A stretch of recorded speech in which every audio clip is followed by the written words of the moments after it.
What's good, y'all? This is Thawahgabar for Black Authentic Truth. Thank you for rocking with me. Thank you for supporting me. Now, I just want to quickly tap into the news of Kamala Harris, Joe Biden passing the torch to Kamala Harris. I see a lot of Black people very happy. They're donating money to her platform, and they're looking forward to her being the Democratic representative, probably the next president. And they're pushing for it because she's Black, quote unquote. But Kamala Harris isn't Black. She said it herself. She is not a Black woman. She is East Indian. And Black people are so simple. We are so simple, y'all. We're so lost. We are like lost sheep. And we play this game of politics as lost sheep. And this game is full of wolves that make promises that never actually trickle down. And so when you look at Kamala Harris, it's the same dynamic as Barack Obama. It's the same dynamic. Black people wholeheartedly stood behind Barack Obama and voted for Barack Obama simply because he was Black. Simply because he was Black, and he would have been the first Black president. But the idea that he was Black was what persuaded Black people off tops. They didn't have to know nothing about Barack Obama. They didn't have to know, how he grew up, what was his real lineage. They didn't have to know none of that. They simply, based on the color of his skin, voted for Barack Obama. Now, isn't that racist? Like, you really just voted for somebody for the color of their skin. Now, I'm not the most smartest person when it comes to politics, but I do know that part of voting for someone, you need to know what they stand for. You need to know what they are going to do. You know what I mean? And at the end of the day, Barack Obama actually did nothing for the Black community. He did more for the alternative community. He did more. He actually came out and condemned Black men for not being in their children's lives. Y'all remember that? He disrespected Black men on national TV. At the same time, in 2013, they have a report that said that Black men are the best fathers, whether they live in the house or not. That was your Barack Obama that Black people voted for because he was Black. Now here we are with Kamala Harris. Oh, let me just remind you, Barack Obama was not Black. His mother was Jewish and his father Kenyan.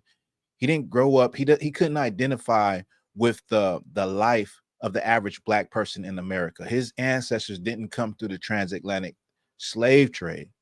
So in no shape or form was he one of us. But a lot of us stood behind him simply because the color of his skin. And that's the same thing you see with Black people with Kamala Harris. We are so simple to think that she is one of us.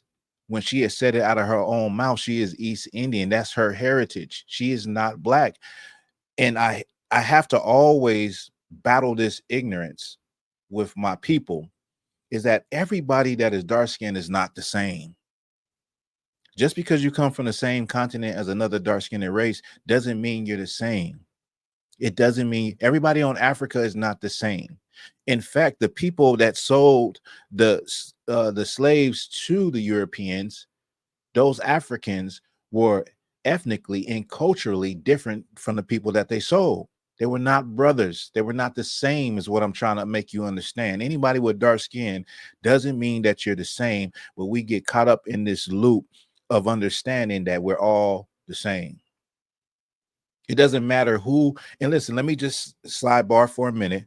It doesn't matter who it is. When it comes to politics, nothing trickles down for the Black community.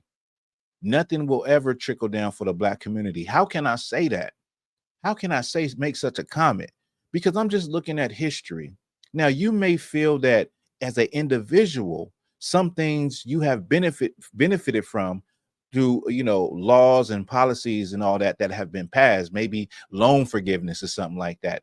But as a collective group of Black people, nothing has actually reached down and helped our community. And so we are looking towards politics, and really we're just the sheep trying to play the game. We're the sheep trying to play a game full of wolves. And we're like the pawn, we're chess pieces on the board that we're used as pawns.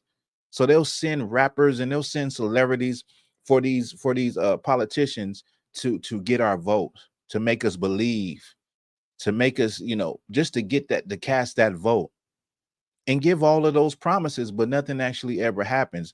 And the more sadder part is that Black people as a collective group, we've been looking and hoping for so long. We've been pacified with so many different Black politicians and leaders that they have put up before us.